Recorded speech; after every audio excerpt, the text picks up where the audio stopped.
difficile, où là vraiment tout a été dit, où j'ai même cru reconnaître les mots que j'utilise, ce qui est quand même rassurant sur la cohérence de l'action publique, vous en conviendrez. Je vais essayer d'amener un tout petit peu de créativité, mais pardonnez-moi à l'avance, face à des présentations aussi complètes, d'être dans la redondance, mais encore une fois, ça fait partie de la pédagogie d'un gouvernement. Alors, Monsieur le Commissaire général à l'investissement, cher Mégallois, Madame la Directrice générale de l'ANR, Mesdames, Messieurs les présidents et directeurs d'établissement, Mesdames, Messieurs les responsables de l'Institut Carnot, Mesdames, Messieurs les présidents et directeurs, Mesdames, Messieurs, donc je répondrai à vos questions dans le corps du texte.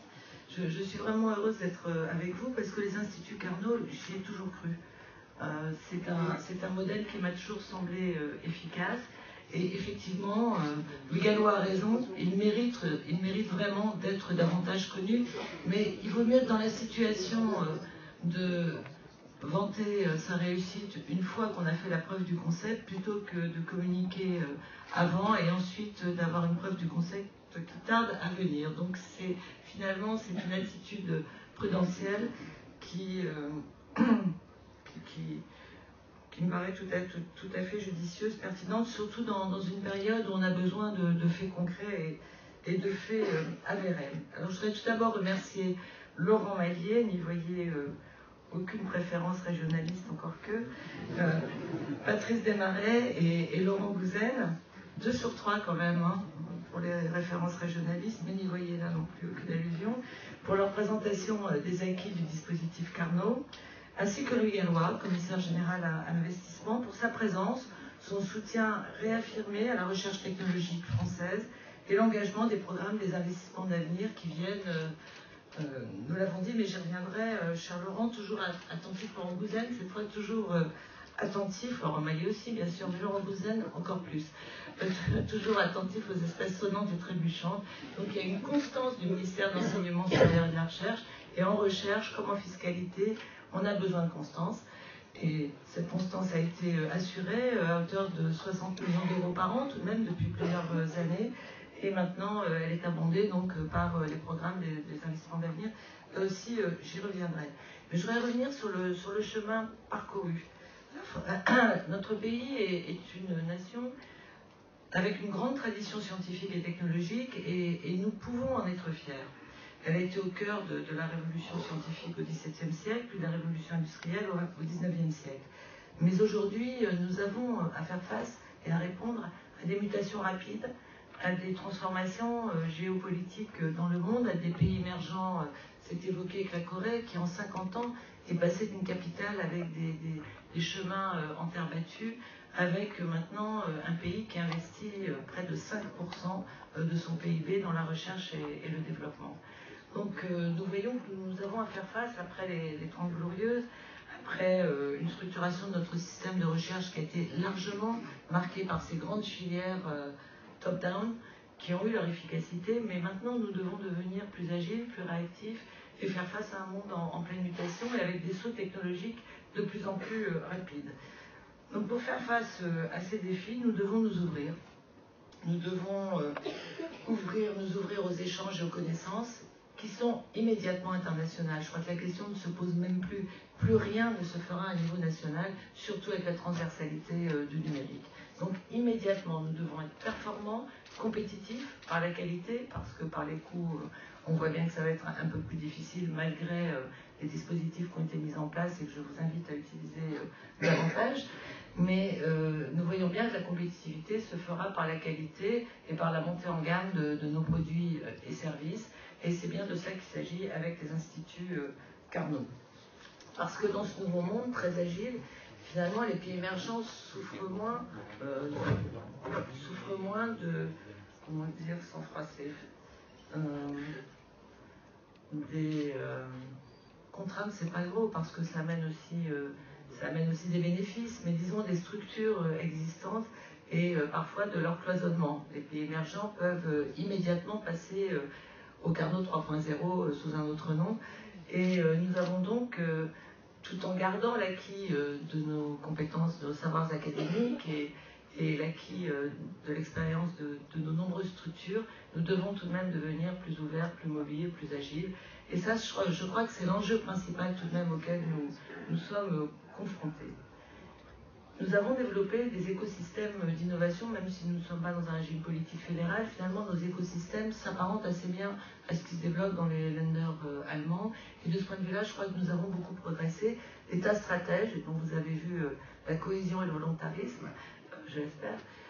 Donc l'État stratège s'articule de mieux en mieux avec ces écosystèmes et rencontre la spécificité et la créativité des écosystèmes territoriaux.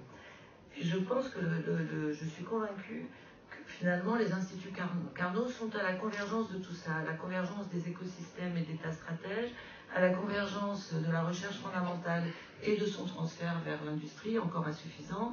Louis Gallois a évoqué la vallée de la mort, mais la vallée de la mort elle-même serait précédée, d'après les économistes, d'un fossé de la mort entre la recherche fondamentale et la recherche appliquée. Donc on a d'abord le fossé de la mort, après on a la vallée de la mort. La vallée de la mort, ça fait beaucoup de morts et pas beaucoup de vie. Donc ce qu'on vous propose avec Louis Gallois, c'est quand même de transformer tout ça en vie et surtout en création d'emplois durables au service d'enjeux sociétaux, parce que finalement c'est bien ça l'objectif, me semble-t-il, des instituts Carnot. Alors, le réseau Carnot, toutes les présentations l'ont montré, mobilise une part importante de la recherche française, 19 000 professionnels, j'avais même 20 000, voyons, on était passé au chiffre rond, dans l'enthousiasme, 7 500 doctorants au cœur des enjeux de compétitivité, dont beaucoup de doctorants en chiffres, hein, je le dis parce que je vois Denis Randé et la NRT. Moi, je crois beaucoup à ces dispositifs de doctorants en chiffres, d'abord parce qu'ils font moins peur aux PMI, PME et aux ETI. Ils sont parfaitement adaptés aux demandes des PME. Les PME qui parfois auraient peur d'accueillir un doctorant considéré comme trop académique, eh bien le système CIFRE finalement qui est du doctorat en alternance, on peut le définir comme ça, est extrêmement bénéfique pour les PMI, PME et je rappelle que cela abonde les exonérations du crédit impôt recherche. Donc c'est un dispositif extrêmement intéressant. Nous l'avons maintenu et nous l'avons même consolidé parce que nous avons vu la preuve de son efficacité. Donc nous mesurons aussi l'efficacité des dispositifs. Et là encore, c'est pas pour faire plaisir à la NRT, c'est vraiment parce que nous avons vérifié son efficacité. Donc les instituts Carnot, on l'a vu, sont répartis sur l'ensemble du territoire français. C'est pas de l'aménagement du territoire à la façon saupoudrage, c'est la reconnaissance des écosystèmes territoriaux, ce qui est tout à fait, et de leur force, qui est quand même tout à fait différent. Ils sont à l'origine, ou ils sont eux-mêmes acteurs principaux d'un grand nombre de plateformes technologiques. C'est donc un levier de transformation exceptionnel pour notre industrie, et en particulier pour la transformation des PME à fort potentiel de croissance, et leur transformation en entreprise de taille intermédiaire, ce middle stade qui nous manque tant encore en France et que nous voulons absolument consolider. En 2012, encore quelques chiffres, le réseau Carnot établit des contrats de recherche avec plus de 5000 entreprises pour un montant total de 420 millions d'euros.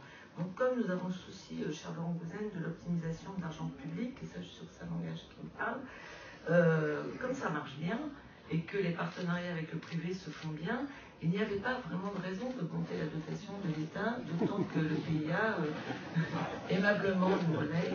Donc voilà, l'exemple parfait d'un dispositif qui est efficace sans l'argent de l'État. Je suis sûre que vous y serez sensible à un moment où on veut remettre à plat la fiscalité. Il faut que l'argent de l'État soit sollicité à bon escient quand c'est nécessaire pour un démarrage et ensuite tout de même, la particularité et la spécificité des instituts Carnot, c'est de nouer des partenariats avec le secteur privé.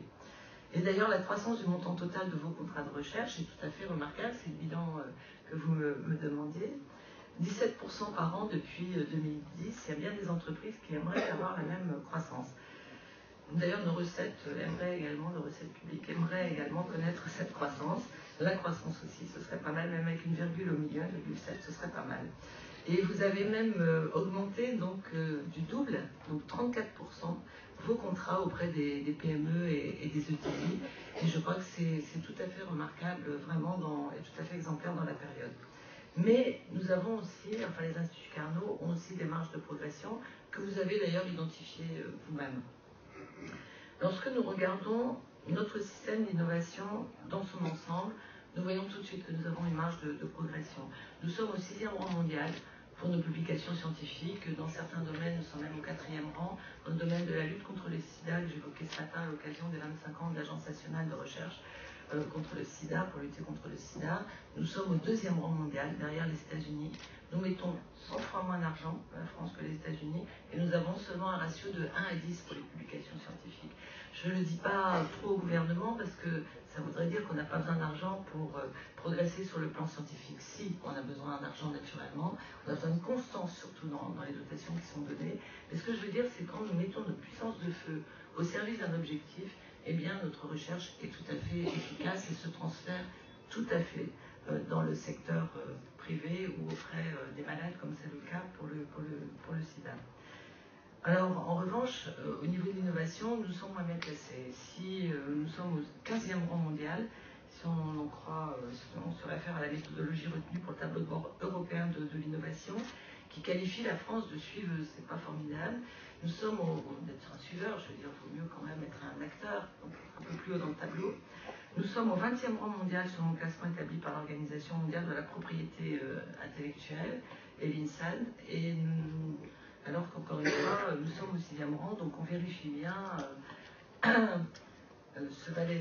fossé de la mort et cette vallée de la mort. Nous devons donc, avec les instituts Carnot, qui sont sûrement le meilleur vecteur du passage de la recherche fondamentale vers l'industrie, quelle que soit la taille de l'industrie et des services à l'industrie, nous devons donc nous appuyer davantage sur les instituts Carnot pour combler ce fossé et cette vallée. Et l'enjeu est majeur parce que pour un certain nombre d'entreprises, la montée en gamme des produits et des services, ce n'est pas seulement un outil de développement, c'est un facteur de survie. Donc c'est beaucoup plus grave simplement qu'un facteur de développement. Donc c'est bien un enjeu de survie. On parle souvent des presque 3% de l'Allemagne dans le pourcentage du PIB qui est dédié à la recherche au développement. J'évoquais les presque 5% de la Corée. Et nous plafonnons, nous, entre 2,20, 2,30, 2,40 depuis plus de 10 ans. Pourquoi? Si on regarde la structure de ce pourcentage, en réalité, la part publique est aussi importante qu'en Allemagne, par exemple. Donc on est dans les objectifs de Lisbonne. La part privée est plus faible, mais quand on regarde la part privée de plus près, là aussi il faut affiner, elle est exactement proportionnelle à la structure de notre industrie. Le problème, c'est qu'en France, on a perdu beaucoup d'emplois industriels au cours de ces dernières années, 750 000 emplois perdus au cours des 10 dernières années. Donc seul, et le Gallois a bien fait de le marteler, parce que je crois qu'il faut vraiment le marteler, seule l'innovation, seule la compétitivité par la qualité nous permettra non seulement de garder des emplois industriels, d'assurer leur pérennité, mais aussi de développer des emplois industriels dans les secteurs porteurs d'avenir. Et les grands secteurs ont été évoqués.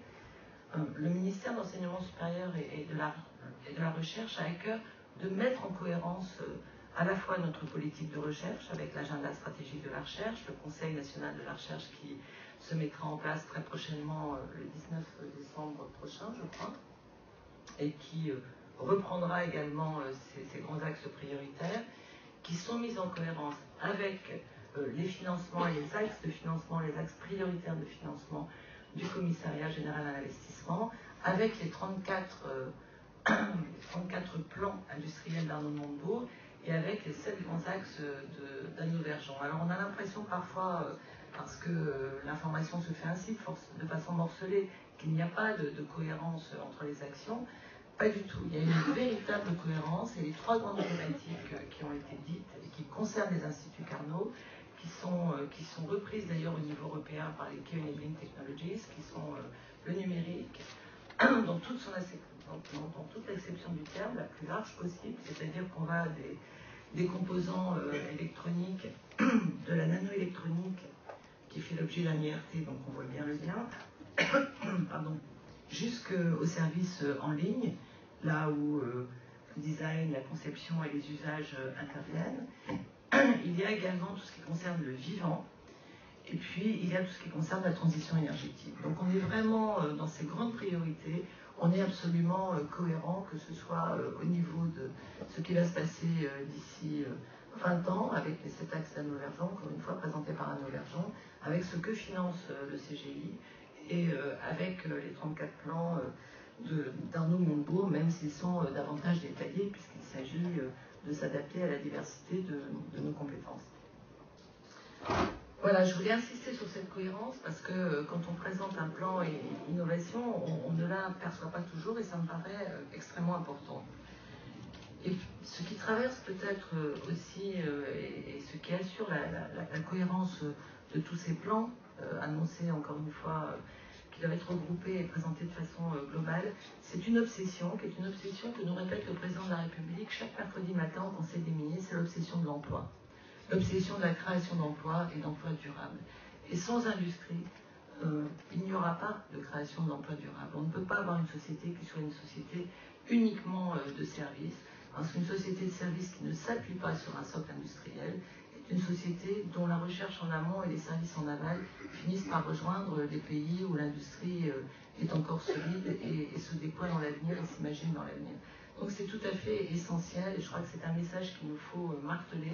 Parce qu'on est aussi dans un pays où on aime bien les oppositions binaires. J'aurais le service contre l'industrie. Ben non, ça ne correspond pas à la réalité et c'est tout simplement imbécile. Donc je crois qu'il est temps de retrouver cette intelligence collective au service de l'industrie telle qu'elle doit muter. Je pense à la chimie verte par exemple pour la chimie, et telle qu'elle doit se projeter dans l'avenir. Et nous sommes tous au front et au feu pour amener les outils et l'accompagnement nécessaires. Donc le second levier pour la montée en gamme de notre économie, c'est bien d'amplifier l'impact de cet effort de recherche par l'amélioration du système de transfert. Je voudrais simplement vous en dire un mot. La France doit davantage transformer sa tradition scientifique et son excellence scientifique en emploi, je l'ai dit. Donc la loi sur l'enseignement supérieur et la recherche qui a été votée le 22 juillet dernier prend en compte le transfert dans les missions de service public de l'enseignement supérieur et de la recherche, parce que le transfert, c'est pas quelque chose de mécanique qui se fait seulement avec une boîte à outils, c'est aussi une culture. Si on n'a pas la culture du projet, et le Galois disait, si on n'a pas la culture du risque, la culture de l'entrepreneuriat, dès la formation, eh bien, on n'aura pas non plus la culture du transfert, on aura beau mettre tous les outils. Si notre pédagogie continue à être uniquement basée sur les performances individuelles, sans jamais de conduite de projet, sans jamais d'incitation à l'entrepreneuriat, eh bien, on n'aura pas d'équipe France à l'export et on aura toujours cette excellence basée sur l'individu. Tous ceux qui ont travaillé en entreprise savent que dans une entreprise, on réussit ensemble, on se plante ensemble. Donc, il faut apprendre dès le plus jeune âge, et c'est ce que fait également Vincent Peillon dans sa révolution pédagogique, sa refondation de l'école. C'est pas seulement des moyens en plus, c'est aussi l'innovation pédagogique. Et ça, je crois que c'est vraiment quelque chose qu'on doit faire comprendre, faire passer. Bien sûr, il faut des talents individuels, il faut miser sur les talents, mais il faut miser aussi sur l'intelligence collective. Et ça s'apprend. C'est pas quelque chose d'inné, ça s'apprend et on peut oui, faire évoluer la culture pédagogique et la pédagogie d'un pays. En tout cas, j'y crois. Donc c'est un défi qui a été inscrit dans la loi avec l'innovation par le numérique, parce que le numérique est quelque chose qui, finalement, par sa transversalité, écrase les niveaux hiérarchiques et permet cette interactivité et cette agilité. Et la France a absolument tous les atouts, dispose de toutes les compétences en recherche et également dans les entreprises pour gagner cette bataille du numérique. Moi, je vais vous donner un seul exemple. Il y a quelques années, lorsque vous alliez dans un laboratoire de recherche, dans un CHU, un hôpital, en général, vous voyez toujours une big pharma, ou vous voyez des entreprises qui recherchent des molécules. Aujourd'hui, quand vous allez dans un centre de recherche sur le cancer, vous voyez Dassault Systèmes. Vous voyez donc des entreprises qui travaillent sur les systèmes d'information, sur la protection des données, sur l'utilisation, le tri, la sélection, la compréhension des données. Ce que je veux dire, c'est qu'on est dans un monde qui bouge et toute notre industrie doit recevoir cette innovation et doit avoir les moyens d'opérer cette mutation qui est la mutation du numérique et des systèmes d'information. Et les instituts Carnot sont l'outil privilégié pour opérer cette mutation et cette transformation. Donc non seulement il faut bénéficier des inventions, ils aident à transformer l'invention en innovation créatrice d'emploi dans l'entreprise, mais en plus, je pense qu'ils sont vraiment des diffuseurs de cette mutation et des acteurs essentiels de cette mutation. Et c'est pour ça, Charles-Laurent Gosen, que nous avons maintenu pendant tant d'années les 60 millions d'euros d'aide du ministère de la Recherche. Donc abondé, puisque je voudrais aujourd'hui dire à quel point je suis heureuse de lancer avec Louis Gallois et toute son équipe un appel à projet doté de 120 millions d'euros. Donc vous avez compris que c'était des fonds, une partie des fonds non consomptibles des 500 millions d'euros qui ont été transformés en fonds consomptibles. Et sur 3 ans, ces 120 millions d'euros vont faire l'objet d'appels à projet. Et pour les instituts Carnot, donc ce sont les instituts Carnot 3.0. Alors je dis 120 millions d'euros parce qu'on avait en tête, je vois déjà l'autre Laurent, cette fois décidément, qui se demande pourquoi c'est pas 150 millions d'euros. C'est 150 millions d'euros pour l'ensemble de la recherche technologique et 120 millions d'euros pour donc le plan Carnot 3.0. Mais tout l'argent sera utilisé, l'argent consomptible sera utilisé pour la recherche technologique. Donc, pour que cet appel d'offres soit adapté aux entreprises que l'on veut viser en priorité, cibler en priorité, c'est les PME à fort potentiel de croissance, les ETI, eh bien, il va y avoir 3 mots d'ordre. Ça rejoint vos 3 R là, qui ont été définis tout à l'heure, qui a défini M. Desmarais tout à l'heure. C'est réactivité, simplicité et professionnalisme. Et le professionnalisme, ça intègre bien entendu l'évaluation.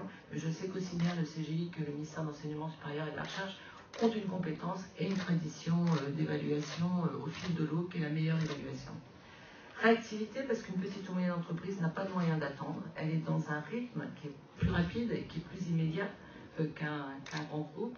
Simplicité, parce que ces entreprises ont peu de ressources à consacrer à l'expertise administrative et juridique.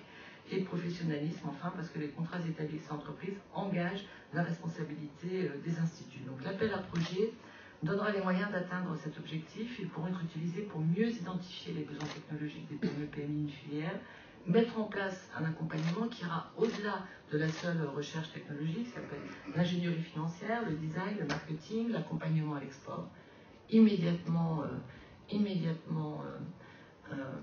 qui va devenir immédiatement une préoccupation si on dispose d'une niche technologique ou d'une évolution technologique compétitive par la qualité, immédiatement elle doit être exportable, sinon on doit se poser des questions sur la pertinence de la niche.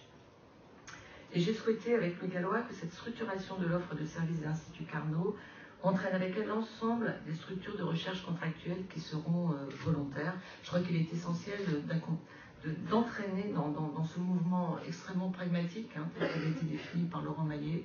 J'aime bien ce mot de pragmatique. On doit être opérationnel et pragmatique, c'est comme ça qu'on crée des emplois. Et on doit entraîner avec nous les organismes de recherche, finalement, des structures de recherche, qu'elles aient le label Carnot ou non. Donc je vais parler des instituts de recherche technologique, les IRT, avec lesquels le lien doit immédiatement être noué. Les instituts de transition énergétique, j'en étais restée aux IED, donc ça m'a permis d'actualiser mon niveau de connaissance, les centres techniques industriels, les centres de recherche technique, les sociétés de recherche contractuelles, les instituts hospitalo-universitaires dans la filière santé, les SATT. Et nous devons saisir toutes les occasions de simplifier l'accès pour les PME à la recherche technologique.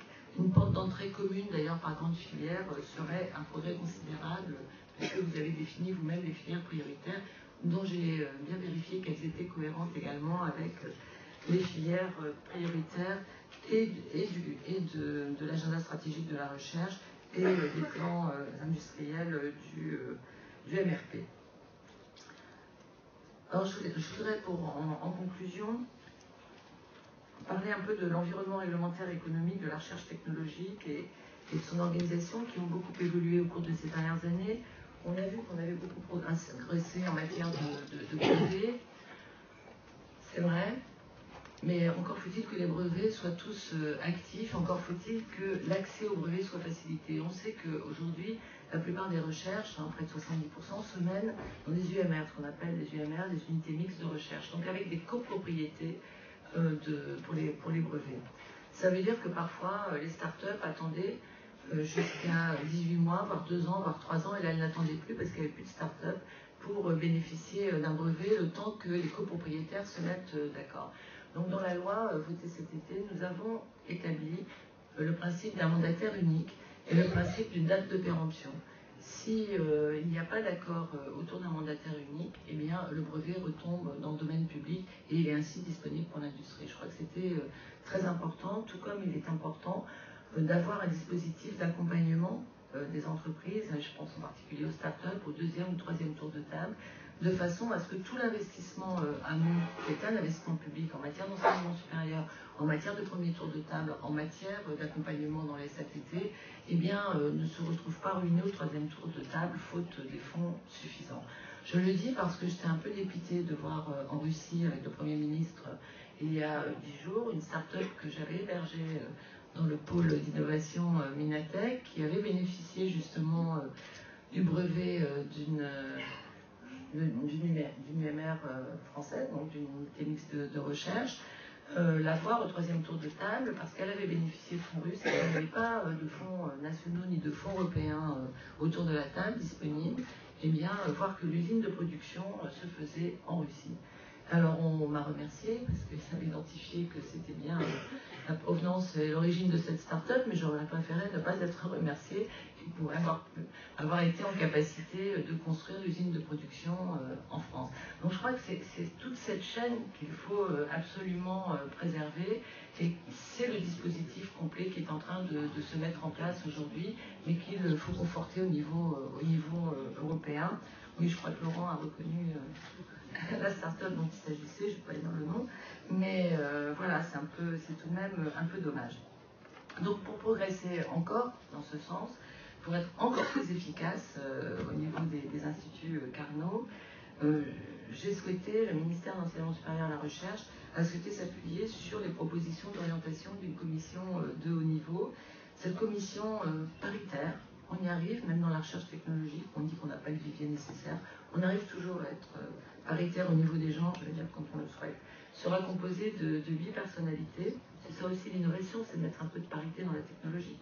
Donc Madame Odile Allard, PDG fondateur de Fluoptics, Monsieur Jean-Luc Bellingard, président du comité Carnot, Monsieur Bruno Bonnet, PDG fondateur de Robopolis, Martha Crawford-Eichmann, directrice de la recherche et de l'innovation d'Areva, après avoir eu le même poste chez Air Liquide, M. Patrice Desmarais, membre de l'Académie des technologies, M. Laurent Maillet, président de l'Association des instituts Carnot, Mme Marie Ménadier, directrice générale de EOS Imaging, et Mme Agnès Paillard, vice-présidente recherche et innovation de l'ADS. Donc on voit en plus une répartition entre une expérience recherche, une expérience entreprise, et encore une fois la parité.